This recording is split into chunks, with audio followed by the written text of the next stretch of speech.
Little Bunny Bouncer felt a little shy today. Little Bunny Bouncer watched the other bunnies playing tag, but Little Bunny Bouncer stayed near the burrow entrance. Bouncer wished Bouncer felt brave enough to join them.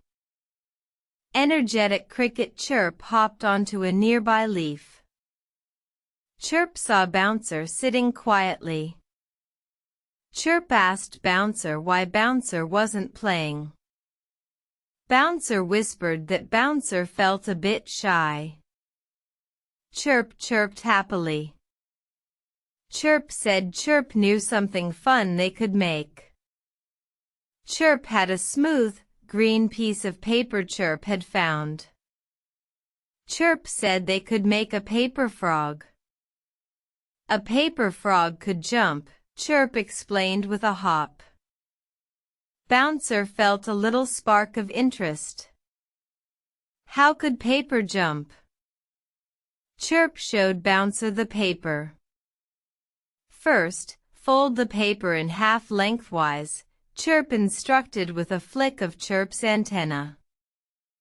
Bouncer made the fold carefully.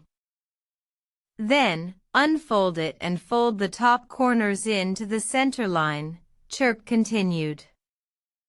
It looked like the beginning of the paper airplane shape. Now, fold the top point down to where the angled folds meet the center line, Chirp showed. Next, fold the side edges in to the center line again, Chirp guided. This made a narrow shape with a pointy top. It looked a bit like a long arrow. Now, fold the bottom edge up to meet the bottom of the pointy top section, Chirp said softly. Crease it well. Then, fold that section in half, folding it up again.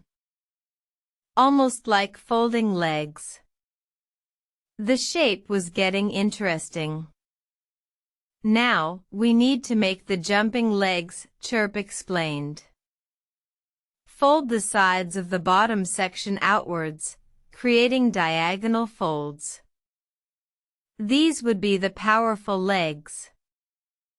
Next, fold the whole frog in half horizontally, with the legs on the outside, Chirp demonstrated. Bouncer helped press the fold. The shape was compact and ready. The final fold for the jump, Chirp chirped. Fold the bottom section upwards, creating a Z-fold or accordion fold. This was the part you would press. And there it was. A bright green paper frog. It sat flat, but it looked ready. Chirp showed Bouncer how to make it jump. Gently press down on the back of the paper frog. Bouncer watched as Chirp pressed. Hop. The paper frog jumped a little way. Bouncer giggled. Bouncer carefully put a paw on the paper frog's back and pressed. Hop. The paper frog jumped. Bouncer tried again, pressing a little harder. Hop. The paper frog jumped even higher. Bouncer kept trying, making the paper frog jump further each time. Bouncer was having so much fun. The other bunnies saw Bouncer and Chirp with the jumping paper frog. They hopped over to see. Can we try? Asked one little bunny.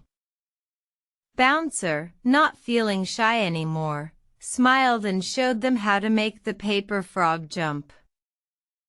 They all took turns, laughing as the paper frog hopped across the grass. Making the jumping paper frog had helped Bouncer feel brave. Bouncer had learned a fun new craft. And Bouncer had made new friends by sharing it. The paper frog sat ready for the next hop, a reminder of courage and fun. Maybe you can try folding a paper frog too.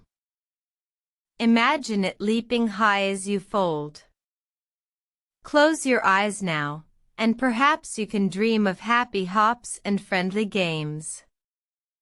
Sweet dreams, little one, and remember that learning something new can help you feel confident and make wonderful friends.